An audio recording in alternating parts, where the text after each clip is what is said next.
Alors, je mets un petit peu de contexte. Nous avons un jeune random qui a dit que je faisais de très mauvaises vidéos. Alors lui, Ryo Sensei, les collégiens, ils vont me détester. Je vais faire simple, je comprends pas le succès. Montage pas présent, c'est des putains d'images, sujet qui parle de puissance. Ah bah si, maintenant je comprends, t'as tous les moins de 15 ans qui bandent sur ça, donc ouais, ça marche. Du coup, je me suis dit, pourquoi pas ne pas réagir à une petite vidéo à lui et voir un petit peu si... En termes de vidéos, c'est exceptionnel parce que peut-être qu'il nous propose des vidéos d'exception. Peut-être que je vais me dire, ah, il a raison. Mais bon, pour le côté rapport de force, moi, mon propos est clair. Ceux qui disent ça, c'est des gens qui n'y comprennent rien. Donc quand tu n'y comprends rien, forcément t'as pas trop envie de rentrer dedans parce que tu sais très bien que si tu rentres dedans, tu vas te chier dessus. Donc ce jeune random sait très bien que s'il veut parler de rapport de force avec moi, de combat, il va inévitablement se chier dessus parce qu'il va se confronter à la réalité. C'est-à-dire qu'il ne maîtrise pas du tout le sujet et que même plus globalement, tout ce qui est One Piece, il ne connaît pas non plus le sujet global. Donc c'est parti. On va démarrer avec mon problème avec Enies Lobby. La saga Water 7, Enies Lobby, il m'a préféré de tout One Piece. La saga Water 7, Enies Lobby, il m'a préféré de tout One Piece. C'est simple, dedans on trouve tout ce que j'aime. Aventure, combat, développement, intrigue, moments tristes, épiques, belle conclusion. C'est à ce moment-là que j'ai compris que One Piece, c'est pas un manga comme les autres. Cependant voilà, moi il y a toujours des trucs qui m'ont un peu dérangé durant cette saga. Rio, est-ce que je peux aller aux toilettes s'il te plaît? Toi tu veux pas en rater une miette. Je veux bien que le fait d'avoir lancé la vidéo, ça te donne envie de chier, je comprends. Fais un effort, retiens-toi au moins le temps que je termine la vidéo de ce random. Attends, tout de même, un petit peu de respect.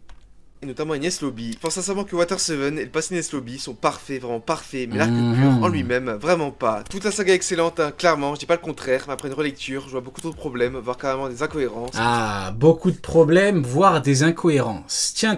Eh ben écoutez, j'ai hâte de voir ce que ce jeune random va nous proposer en termes d'incohérence vis-à-vis de cet arc. Ça m'intéresse énormément.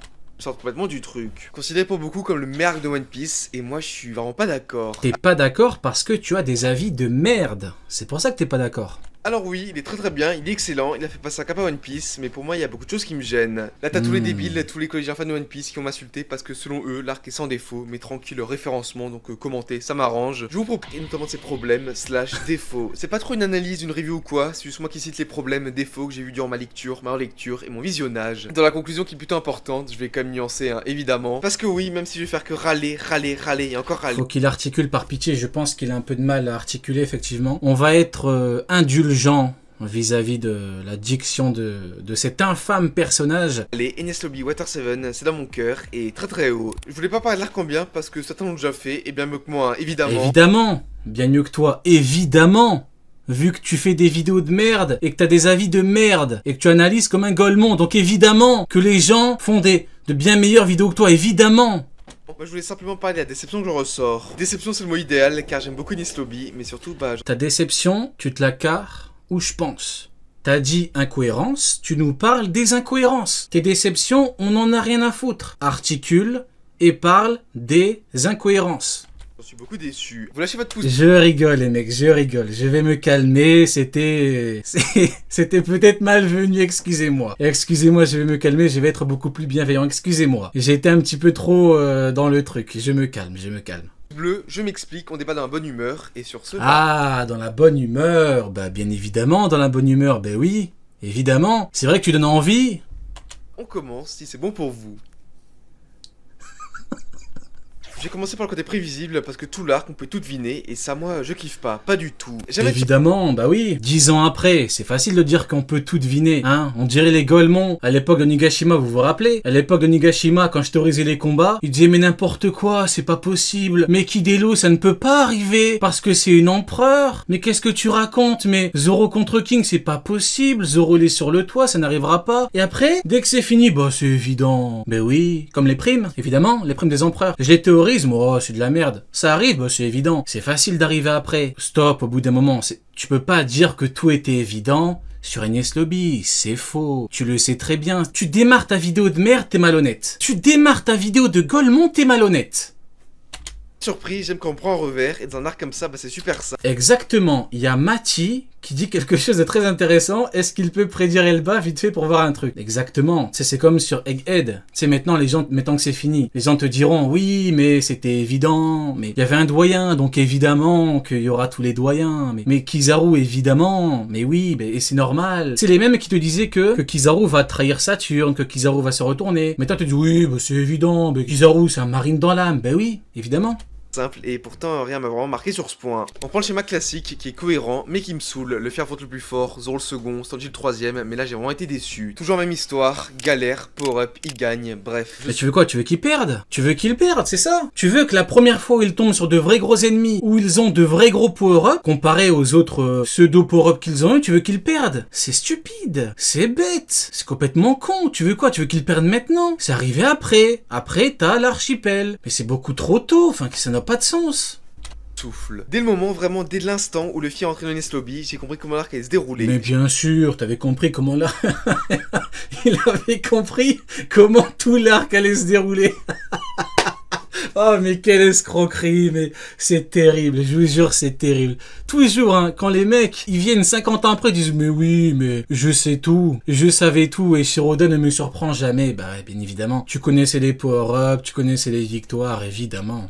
J'ai pas eu un seul moment où j'étais surpris au prix de court, et c'est juste terrible. Oda arrive très bien à le faire, hein, notamment pré-ellipse, mais ici non. Je savais que Robin allait pas se faire enlever, qu'Usopp allait revenir dans l'équipe. Oda arrive très bien à le faire, hein, notamment pré-ellipse, mais ici non. Je savais que Robin allait pas se faire enlever, qu'Usopp allait revenir dans l'équipage, que Luffy allait fumer le chi. Je savais également que les Mugiwara gagneraient tous sur 1v1 et qu'à la fin tout le monde serait content. Je savais aussi que Franky allait rejoindre l'équipage et qu'après ce moment, cet arc, ils allaient faire un nouveau bateau. Savoir qu'il allait combattre Zoro, Sanji, Nami, Chopper, Luffy avant le début de l'arc. Bah, oui, bien sûr, tu savais tout, bah bien évidemment.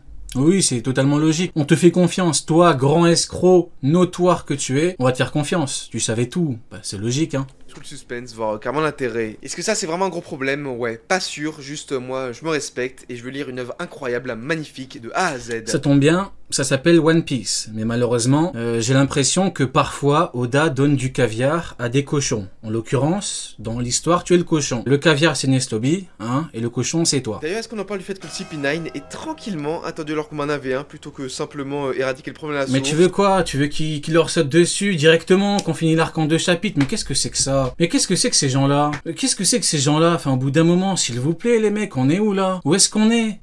Ok, c'est du shonen, je veux bien, mais perso ça me saoule, et côté crédible, bah il est pas là d'entrée. Sans parler du fait que Spandam, l'incompétent... Le côté crédible n'est pas là d'entrée, mais c'est faux. C'est totalement faux. Tu vois que les mecs du CP... Mais faut se mettre dans le contexte de l'époque. Les mecs du CP9, c'était dangereux. Alors certes, t'avais des petits moments humoristiques, comme à chaque fois. Comme avec Crocodile, tu prends Mister Two, évidemment. Mais fais pas genre que c'était pas... Il dégageait quelque chose, le CP9, c'était dangereux. Arrête de faire semblant. Les Mugiwara, on se disait quoi? Putain, mais comment ils vont faire pour gagner? Et ça, jusqu'à la toute fin, où ils ont des power-up de ouf. Donc arrête de faire semblant. Escroc notoire. Le nul, le naze, et Miran de CP9 et même CP0, bref, une catastrophe. Sois bienveillant 1 minute, je le serai 2 secondes. Pas plus.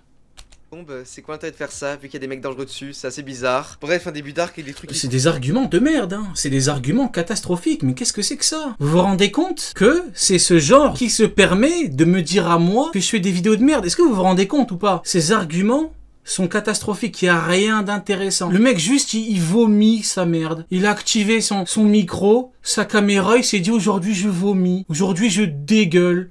Il est en train de dégueuler sa merde, le mec.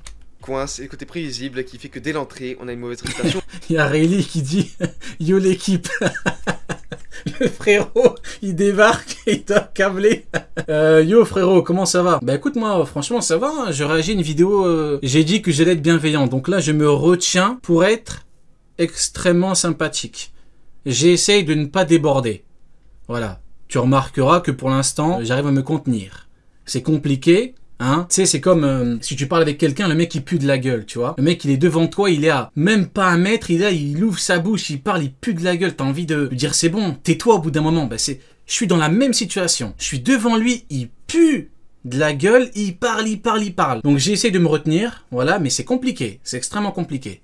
Au bail. Limite, bah, j'aurais pu skip l'arc. Non, enfin, non, pas tout à fait. Si je D'accord, t'aurais pu skip l'arc, bah, bien évidemment. Bah oui, bah, c'est totalement logique, hein. On peut skip Enies Lobby, bah oui, bah, pendant qu'on y est, hein. Pour ça honnête, le fait que Franky ait brûlé plein de Plutons et guerre 2 plus guerre 3, bah je m'attendais pas forcément. Ah, bah oui, bah c'est les trucs les plus importants en fait dans l'arc, hein. Tout ce qui est Pluton et tout, donc bon, dire que tu savais tout et au final tu me dis ouais, les trucs les plus importants je savais pas. Escroquerie encore une fois, c'est nul. Oda reste Odin, évidemment. Je suis pareil que vous, Enes Lobby, je l'ai vu Non, sur t'es pas pareil que nous, t'es pas pareil que nous. Ne te compare pas à nous, on n'est pas dans la même équipe. 17, juste la nostalgie, je l'ai vu que j'aime pas mentir à moi-même. Comment tu vas? D'accord, Enies Lobby, on y est, bah évidemment, Enies Lobby c'est que de la nostalgie. Bah pendant qu'on y est, bah oui, bah tous les arcs de One Piece c'est que de la nostalgie, évidemment. Mais Marineford c'est que de la nostalgie, c'est un arc de merde, évidemment les mecs, évidemment. On peut dire ça pour tout, hein. Tu sais, dans quelques années on dira que Egghead c'est de la nostalgie, bah évidemment, ça passe, y a pas de souci, tout va bien. Confiance à quelqu'un qui est même pas honnête avec soi-même, je comprends pas. T'es honnête avec toi-même? Ouais, bah bien sûr, bah oui. Sur ce côté prévisible. Non, je pense que tu essaies d'aller ce que personne n'a fait, essayer de trouver de gros défauts à l'arc, mais on voit que tu te chies dessus, on voit que tu galères. Oui, je savais tout, souffle un petit peu, là, tu savais tout. Toi, toi, tu savais tout. On dirait vous voyez, le plus nul de la classe, il est pas là au contrôle, il vient le lendemain, il fait ouais, bon, j'aurais eu 20, bah bien sûr t'aurais eu 20. Un con comme toi t'aurais eu 20. Mais bien sûr, on peut dire ce qu'on veut. D'un côté, c'est vrai, j'aurais pu tout deviner de l'arc, mais au moins ça reste cohérent et logique. Bienveillant les mecs, bienveillant on a dit. Y a pas de grosse dinguerie, d'incohérence ou quoi qui me font sortir de l'arc. Il n'y a pas de grosse incohérence, ah ouais. Donc t'arrives à te contredire en moins de 3 minutes. T'as démarré ta vidéo, t'as dit il y a plein d'incohérences qui me font dire que c'est bizarre, et là tu dis qu'il n'y a pas de vraie incohérence. Ouais, bah ouais. C'est très logique ce qu'il nous propose le frérot. Bah oui. Mon écran. En parlant de choses prévisibles, parlons du gros de l'arc, les combats. Les combats racontent pas grand chose, hormis justifier des power de nos personnages. Les combats racontent pas grand chose. D'accord, bah oui, bah le truc avec Sanji qui ne frappe pas les femmes, et ça raconte rien ça, évidemment. Bah oui. Bien stylé, bien Quand utile. on lit un manga avec ses fesses, évidemment, on peut pas comprendre ce que les combats racontent. Certes, mais c'est tout. Nami contre la meuf, Chopper contre la bête, ok, c'est cool, il y a des parallèles, mais c'est... Je suis sûr, hein, tu lui demandes les combats d'Onigashima, il va te dire les combats ne racontent pas grand chose, je suis sûr. C'est la même chose, je suis sûr et certain, tu lui dis les combats d'Onigashima, il va te dire ça raconte rien. Alors que tu prends les combats, tu prends Robin avec Black Maria, tu prends l'histoire, incroyable, incroyable, tu prends Sanji avec les Germa, mais un mec comme ça est capable de te dire ça raconte rien, évidemment. Rien, vraiment y a rien. Et derrière, bah c'est toujours le même schéma à chaque fois. Il galère, il se relève, power up, et hop, il gagne. Pour un arc qui se voulait différent des anciens. Oui, bah oui. Tiens, bah c'est déjà presque... Mais c'est la première fois qu'on a de vrais gros power-up. Qu'est-ce que tu nous racontes là? Qu'est-ce que tu nous racontes? Qu'est-ce que tu nous racontes? Il fait genre, en gros, on a eu ça 1000 fois dans One Piece. Alors qu'Enies Lobby a consensus. Tout le monde est au courant que c'est la première fois où tu passes vraiment un cap. Qu'est-ce qu'il nous raconte? Raté. Bref, dans un arc de baston, Exactement, en gros, t'aimes pas les shonen. Voilà. En gros, t'aimes pas les shonen. Bah dans ce cas-là... dis-le directement, tu le dis directement, tu dis j'aime pas les shonen, mais ne viens pas commencer à nous faire l'expert en mode oui mais ça c'est pas où, non mais c'est bon au bout d'un moment, on n'en peut plus des arguments plus catastrophiques les uns que les autres. Bagarre, Exact, c'est ça, il découvre les shonen, là il est en pleine découverte là, il a lu un manga dans sa vie, il est en train de découvrir. Dommage qu'Oda n'ait pas allé un peu plus loin dans l'écriture, au développement des affrontements. Ah, Oda n'est pas allé un peu plus loin dans l'écriture, bah oui, bah c'est logique, c'est toi. C'est toi qui va dire à Eiichiro Oda d'aller plus loin dans l'écriture, bah oui, logique. Je suis sûr que son prof de français, il avait envie de lui mettre des grosses claques dans la gueule. Tu regardes ses bulletins scolaires, je suis sûr, le prof, il écrit « j'ai envie de le gifler ». Et c'est lui qui se permet de dire... Ah Oda, non, faut aller plus loin, monsieur, c'est pas comme ça qu'on fait. Bah oui, logique. Bon, après oui, c'est vrai, c'est pas son point fort, mais moi en commençant là... C'est pas son point fort à Oda, dessiner, raconter des histoires et raconter des combats avec un peu de profondeur, c'est pas son point fort.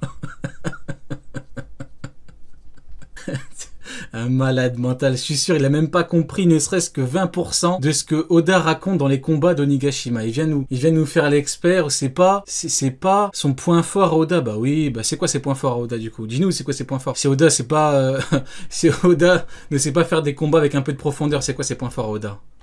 Je m'attendais à mieux. Comment ça, doucement Rio? Je suis calme. Là, je suis extrêmement calme. Là, je me contiens pour... être extrêmement bienveillant les mecs. Ne croyez pas que je suis mauvais. Non, c'est juste que je vous le dis, comme à chaque fois, je réagis en fonction de la personne. Mieux. Un arc full centré sur ça, bah tu t'attends au moins du level Naruto Bleach par exemple. Si je prends ces deux exemples, c'est pas pour rien, ils ont aussi chacun un arc de sauvetage. Naruto et compagnie doivent récupérer Sasuke, Ichigo et compagnie Rukia. Pourtant, là-bas, dans ces deux exemples, les combats racontent plus de choses, ils sont plus cool, plus utiles et ouais mieux en général. Le lore est plus profond, pareil pour les personnages, sans parler des symbolismes. Par contre, c'est vrai, je dois le dire. T'as des arguments, t'as des exemples, ou... c'est tout, il te donne deux arcs, il dit c'est mieux, c'est plus profond, c'est ça, c'est tout. C'est ça la comparaison. 2024, c'est ça la comparaison. Tu nous dis Bleach, Naruto, deux arcs de récupération, de sauvetage, c'est plus profond, c'est ça, c'est tout. Donne des arguments, donne des exemples. Qu'est-ce que c'est que cette merde?